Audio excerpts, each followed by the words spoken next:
State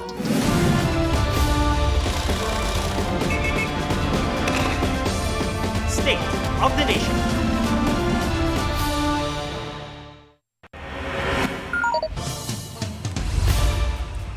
Babala po, sensitibo ang balitang ito. Hulikam sa CCTV sa Santo Tomas, Batangas ang mga huling sandali ng isang batang edad 5 na nangaroling bago nakitang patay sa sako. Sa kuha ng isa pang CCTV, pinapasok ang batang babae sa bahay ng isang lalaking nakapulang t-shirt. Kinabukasan ay natagpuan ng walang buhay ang bata. Kinumpirma rin ng pulisya na ginahasa ang biktima. Napaulat na nawawala ang bata noong Biyernes kung kailan nahulikam din ng sospek na may hawak na sako. Sa ibang kuha ng CCTV naman noong hating gabi ng Sabado, nakuna ng paggalaw ng mga halaman punto umano kung kailan inihulog ang sako kung saan isinilid ang bata. Inaresto ang lalaking nagpapasok sa bata, pati ang kasabwat umano niya sa krimen. Inamin nilang pinagplanuhan nila ang panggakahasa matapos mangaroling sa kanila ang bata ng 4 na beses. Inumpog at sinakal pa umano nila ang biktima. Na-recover din sa mga sospek ang ilang sachet ng shabu at drug paraphernalia, pati ang tsinelas ng biktima. Hustisya ang panawagan ng lolo ng biktima. Huling Lunes, bago magpasko at sa Parañaque Integrated Terminal Exchange, humahabol pa rin sa biyahe pa probinsya ang maraming kababayan natin para magdiwang kasama ang mga mahal sa buhay. Mula sa PITX, may live report si Katrina Son. Katrina? Atom, tuloy-tuloy pa rin ngayong gabi ang pagdating ng mga pasaherong magsisiuwian sa kani-kanilang mga probinsya dito sa PITX. Kahit gumabi na, mahaba pa rin ang pila ng mga pasahero sa PITX. Sa security check man o sa bilihan ng tiket, maano-manong iniinspeksyon ang mga bagahe ng mga pasahero. Pero mabilis naman ang usad. Bukod sa mga pulis at tauhan ng BFP, may K-9 din sa entrance. As of 8 p.m., umabot sa mahigit 180,000 ang mga pasahero. Wala pa namang fully booked na biyahe. Mahigit 33% ang mga booking pa Visayas at Mindanao. Sa mga biyaheng Bicol naman, lagpas 72% na. Si Razel Almelia, uuwi sa Legazpi kasama ang pamilya. Para po makaspend ng Christmas sa family. Kasi once a year lang naman eh. So for 1 year nandito kami. So at least this December makauwi sa pamilya. Sa kabila ng siksikan at pila, ramdam dito sa PITX ang saya at pag-asa na makakauwi ngayong Pasko. Yung magkakasama kaming mga pamilya, lalong-lalo na ngayon sa darating na Pasko, ay sana nandun kami lahat para sa salo-salong pagkain at para makapiling ang mga magulang. Siyempre minsan lang magkikita. Minsan lang magkita taunan. Bittersweet naman ang Paskong ito para sa 19-year-old na si Carl Celon. May kirot dahil namatay ang kanyang ina ngayong taon. Pero may saya dahil muli raw silang magkikita ng ama matapos ang halos 16 na taon. First time ko po makakabanding yung papa ko po ng Pasko po. Since bata po kasi ako, ngayon ko lang siya nakasama po ulit. So ngayon po, nagkaroon kami ng conversation, then this coming Christmas po, doon po ako sa kanya magka-celebrate. Bago umuwi, pwede ring samantalahing mag-last minute pagbili sa mga tindahan dito sa PITX mula sa mga damit, pagkain hanggang pasalubong. Atom, paalala naman sa mga biyahero na maglaan po kayo ng sapat na oras sa pagbiyahe dahil inaasahan na mas titindi pa ang dagsa ng mga pasahero sa mga susunod na araw bago ang Pasko. Atom? Maraming salamat, Katrina Son. Kung noong nakaraang taon, halos kalbaryo sa Pasko ang pila sa NAIA, tila iba na ang sitwasyon ngayon. Sa Terminal 3 nga, maayos at halos tuloy-tuloy ang usad kahit dagsa ang mga pasaherong lilipad. Ang sitwasyon doon sa live report ni EJ Gomez. EJ? Atom, dagsa nga ang mga kapuso natin dito sa arrival area ng NAIA Terminal 3 para yan sa pagdating ng kanilang kaanak na muli nila makakasama ngayong Pasko. Pasado alas 9 ng gabi kanina, walang gaanong pila ng mga sasakyan sa departure entrance sa labas ng Terminal 3 ng NAIA dito sa Pasay City. Ganyan din sa labas ng arrival area. Mabilis nakakaalis ang mga sasakyan. Sa departure entrance, masusing chine-check ang mga dokumento ng mga pasaherong pumapasok. Hindi ganoon karami ang mga pasahero sa loob. Sabi nga ng ilang pasahero na kausap natin, less hassle daw sa biyahe nila ang mga bagong lagay na self-check-in counter. Wala pa raw 10 minuto ang kailangan sa pag-scan ng kanilang mga passport bago makakuha ng mga boarding pass nila. Sa immigration counter, hindi rin gaanong humahaba ang pila. May hiwalay na immigration lanes para sa mga pasaherong OFW, naka-business class at iyong mga may diplomatic passports. Mas mabilis ding pinoproseso ang mga dumaraan sa immigration e-gates. Madamdami naman ang tagpo dito sa arrival area. Mainit na sinasalubong ng mga kaanak ang mga mahal nila sa buhay na balikbayan o galing probinsya. Galing po kami sa Tacloban. Malis kami doon mga 7 ng gabi. The flight was nice. I feel very happy because I get to spend Christmas with my family and I get to have a fun time with them. Surprise lang to para sa kapatid ko galing USA kasi 3 years bago umuwi at first time niya magki-Christmas ulit dito at saka New Year. Maraming salamat, EJ Gomez. Ramdam na sa mga sikat na bilihan sa Maynila at Quezon City ang bulto ng mga naghahabol para sa regalo at handa. Sa Divisoria, marami ang dumagsa simula kaninang umaga kahit hindi pa piyesta opisyal. Namakyaw na ang ilan lalo't bagsak presyo ang mga tinda gaya ng mga damit at laruan. Dumidiskarte rin daw sila sa paramihan ng benta para makasabay sa papromo sa online shopping. At bentay pa nga ng mga nagtitinda, mas maganda raw na nakita mo agad ang binibili. Pero sa mga panghanda, extra challenge makahanap ng abot kaya ng bulsa. Sa Quiapo, nagmahal ng 20 to 40 pesos ang kada kilo ng ham. Habang sa La Loma, nagmahal din ng 2,000 pesos ang ilang tindang lechon.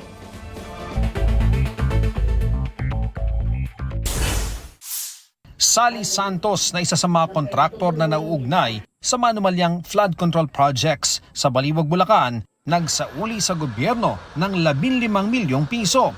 Ayon sa Justice Department, bahagi raw ito ng perang isasauli ni Santos bilang restitution. Sa kaso ng paglilipat sa halos 90 billion pesos na pondo ng PhilHealth sa National Treasury na pinasauli ni Pangulong Marcos at idineklarang iligal ng Korte Suprema. Sinampahan ng mga reklamong plunder o pandarambong, graft, malversation at grave misconduct sa Ombudsman, sina Executive Secretary at dating Finance Secretary Ralph Recto at dating PhilHealth President and CEO Emmanuel Ledesma. Wala pang tugon sa GMA Integrated News si Ledesma. Si Recto naman, handa raw makipagtulungan sa investigasyon ng Ombudsman. Pero anya, sinabi na ng mga maestrado na inosente siya. Walang pananagutang kriminal at naaayon sa mandato mismo ng Kongreso na ibalik sa kaban ng bayan ang natenggang pondo ng PhilHealth. Negosyanteng si Charlie Atong Ang at mahigit 20 iba pa, formal nang inihabla ng DOJ, bunsod ng nawawalang 26 na sambungero. Sinampahan sila ng kidnapping with homicide at kidnapping with serious illegal detention na parehong non-bailable o walang piyansa. Oras na marafol ang mga kaso, may 10 araw ang mga hukom para tukuyin kung may basehan na kasuhan sila at arestuhin. Git ng abogado ni Ang, may nakabinbin silang apela sa DOJ at pananagutin daw nila ang kagawaran kung babaliwalain ito. Dati nang nanindigan ng DOJ na tuloy ang kaso kahit may apela si Ang. Ian Cruz nagbabalita para sa GMA Integrated News. Iniimbestigahan ng LGU ng Bacolod City ang panis umanong handa sa kanilang Christmas party noong December 19. Ayon sa ilang empleyado ng LGU, nangangamoy na raw ang pagkain ng buksan nila. Mabuti at hindi ito nakain ng mahigit 5,000 tauhan ng munisipyo. Mahigit 1 milyong piso pa naman ang ginastos ng LGU para sa handa. Pinagpapaliwanag na ang 2 catering service na hindi pinangalanan at wala pang pahayag. Ngayong kaliwat kanan ang mga handaan at party. Tiyakin ang kaligtasan ng pagkain. Payo ng mga eksperto, dapat malinis ang mga kamay at mga kagamitan sa pagluluto. Gumamit lang ng malinis sa tubig at sariwang mga sangkap. Ihiwalay ang mga hilaw sa naluto na. Tiyaking naluto ng maigi ang pagkain at nasa ligtas sa temperatura ang pagtataguan o paglalagyan ng mga ito. Kung sa tingin nyo'y panis o sira na ang pagkain sa handaan, mainam na ipreserba ito bilang ebidensya. Kung tila nagkasakit na o may sintomas, agad magpa-doktor at i-report ito sa local health authorities. Tuwing Pasko, marami na ang nag-aabang sa aginaldong malulutong na perang papel. At paalala rito ng Bangko Sentral ng Pilipinas, sa mga bangko lang dapat magpapalit ng lumang pera para sa bagong salapi. Libre kasi yan sa mga bangko. Para rin daw makaiwas sa ibang naniningil ng service fee para lang palitan ang salapi. Ipinayo rin nilang magdala ng aginaldo sa e-wallet at online banking para mas madali at mas ligtas.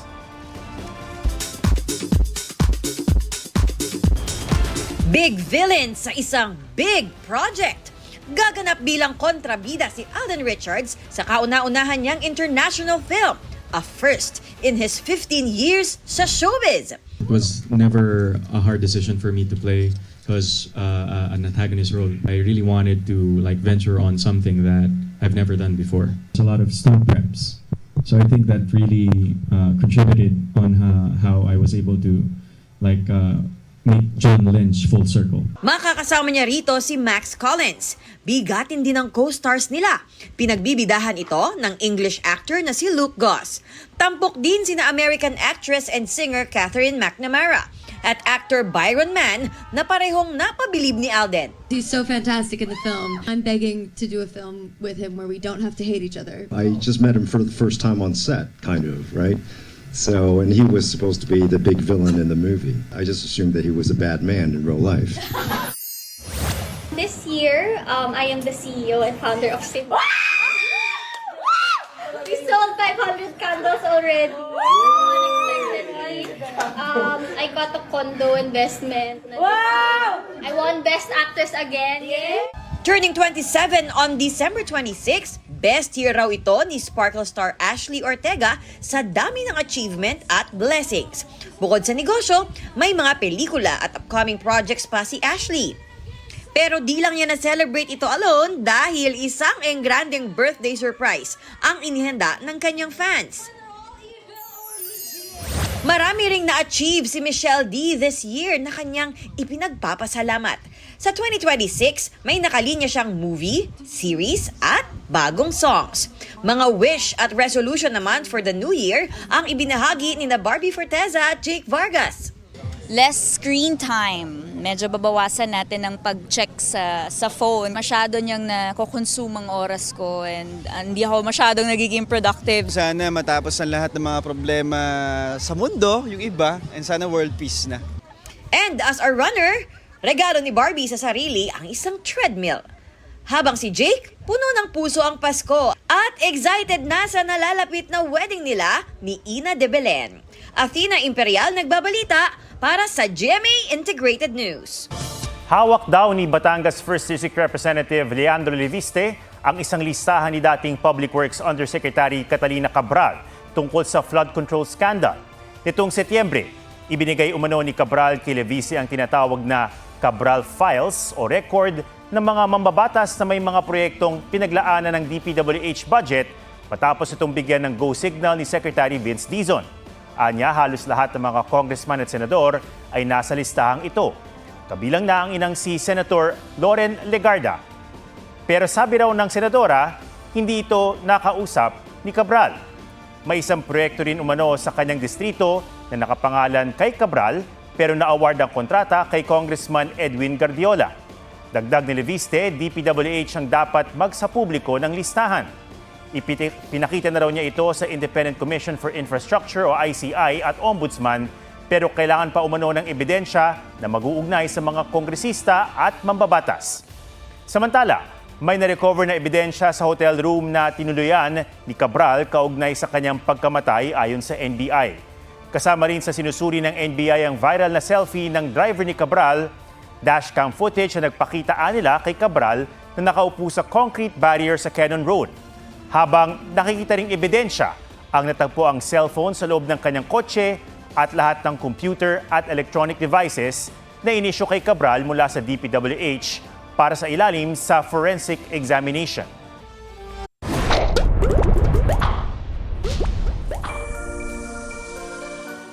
Tatlong araw bago magpasko, inaabangan na ang isa sa mga bida sa holiday na si Santa Claus. Umekse na siya sa iba't ibang panig ng mundo. Umadyak, sumisid at naglambitin pa para ipalaganap ang holiday cheer at makatulong sa iba. Pusuan na yan sa report na ito. Umaaligid ang numero 1 hater ng Christmas na si Grinch. Pero ang puntirya niya, mga kaskaserong malapit sa eskwelahan.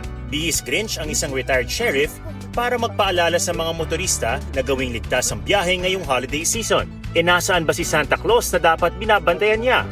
Ayun, kung saan-saan, merong sa ilalim ng dagat. Sumisid ang local diver na nakabiye Santa Claus sa ubod ng lamig na Florida Keys National Marine Sanctuary kasama ang kanyang elves. 35 taon na nila itong ginagawa para i-showcase ang kanilang pangangalaga sa yamang dagat. Ang ibang Santa sa Greece, walang sleigh pero naka-paddleboard naman. Ang Christmas at stand-up paddleboarding pinag-isa para sa kasiyahan ng mga batang nasa ospital. Nagtirik ng mga Christmas tree ang mga diver na nakabihis Santa Claus sa ilalim ng lawa sa North Macedonia, dedicated sa children with rare diseases. Meron ding Santa underwater sa Croatia. Bahagi na raw ito ng isang dekadang tradisyon. Kung wala sa dagat, sure na nasa lupa si Santa. Pero imbis na nakasleigh, nakabisikleta ang daang-daang Santa Claus na nag-ikot sa Italy. Ride for a cause nila ito na sumusuporta sa mga batang may cancer. Habang sa Grand Canal ng Venice, 32 bangka ang nagkarera sakay ang mga naka-Santa costume. Pasiklaban din sila sa disenyo ng mga bangka na bahagi ng contest. Daan-daan pang Santa ang nakamotor na nag-ikot sa Roma. Biker din ang peg ng mga Santa Claus sa Sofia, Bulgaria na layo namang makalikom ng tulong para sa school supplies sa mga kabataan doon. Nasa ere din si Santa, nagpalambitin sa 70 metrong taas ng tulay para maghatid ng regalo sa Guatemala.